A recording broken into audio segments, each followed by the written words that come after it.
नमस्कार, आप देख रहे हैं हल्ला बोल टीवी और मैं हूं आपके साथ सुरभि। पूर्णिया सांसद पप्पू यादव ने शंभू गर्ल्स हॉस्टल मामले में एक बड़ा खुलासा कर दिया।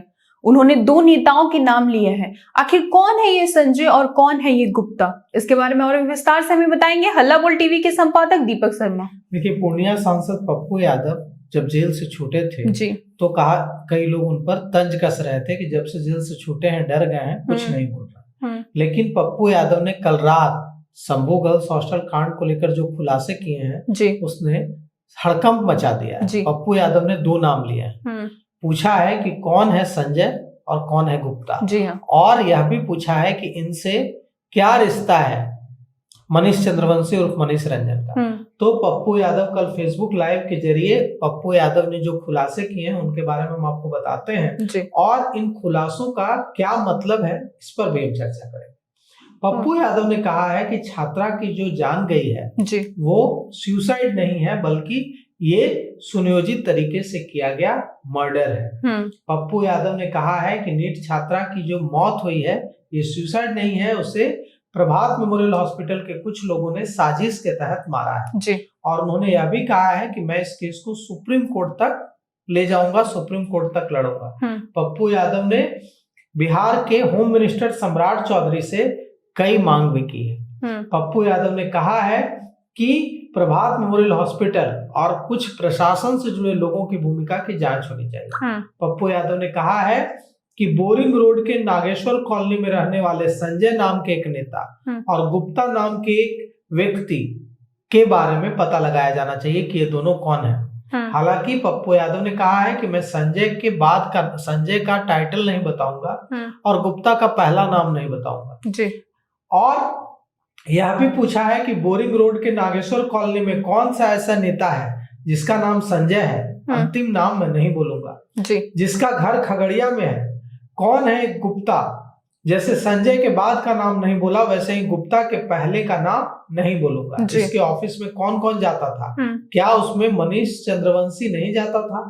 पप्पू यादव ने मनीष चंद्रवंशी को नेताओं का सप्लायर करार दिया है और कहा है कि वो एप्स्टन का नायक है और कहा है कि हमारे पास नीट मामले के सारे सबूत आ गए हैं, जल्द ही हम सारे सबूतों का पर्दाफाश करेंगे। पप्पू यादव ने कहा है कि यह पूरा मामला पटना में हुए एक बड़े षड्यंत्र की तरफ इशारा करता है।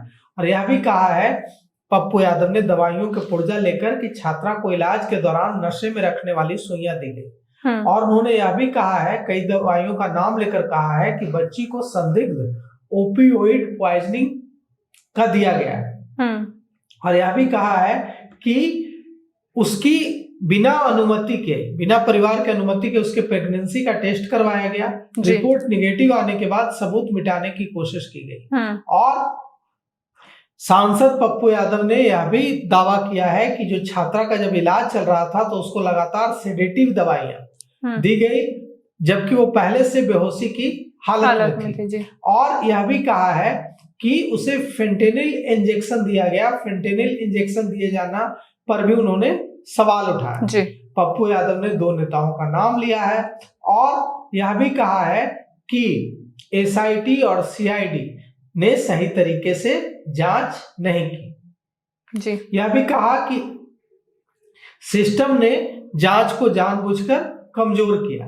और यह भी कहा है कि जब मामला सीबीआई को सौंपा गया है तो कुछ लोग बहुत बेचैन हैं। साथ ही साथ यह भी कहा है कि जब उन्हें जेल ले जाया गया तो जेल में मेरे खिलाफ साजिश की गई। और यह भी कहा कि 28 घंटे तक मुझे ऐसी जगह पर रखा गया जहां सांप थे और वहां मुझे छोड़ दिया गया 28 घंटे तक। और यह भी कहा कि 6 से 13 तारीख के बीच मुझे नुकसान पहुंचाने की कोशिश की गई। उन्होंने कहा कि जेल सुपरिटेंडेंट के फोन रिकॉर्ड और सीसीटीवी फुटेज की जांच होनी चाहिए। और उन्होंने पप्पू यादव ने कहा कि 7 दिनों तक मैं डर की वजह से ठीक से सो नहीं पाया। और उन्होंने कहा है कि वे इस लड़ाई को खत्म नहीं होने देंगे, इस लड़ाई को जारी रखेंगे।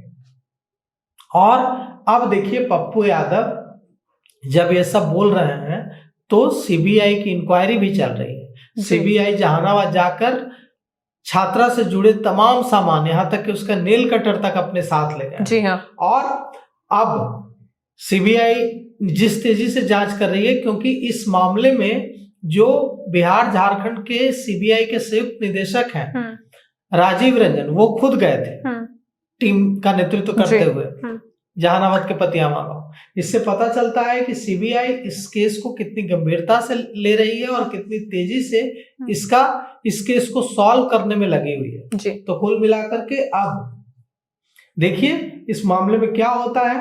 और अगर पप्पू यादव के पास इतना कुछ सबूत है तो वो सीबीआई की मदद क्यों नहीं कर रहा?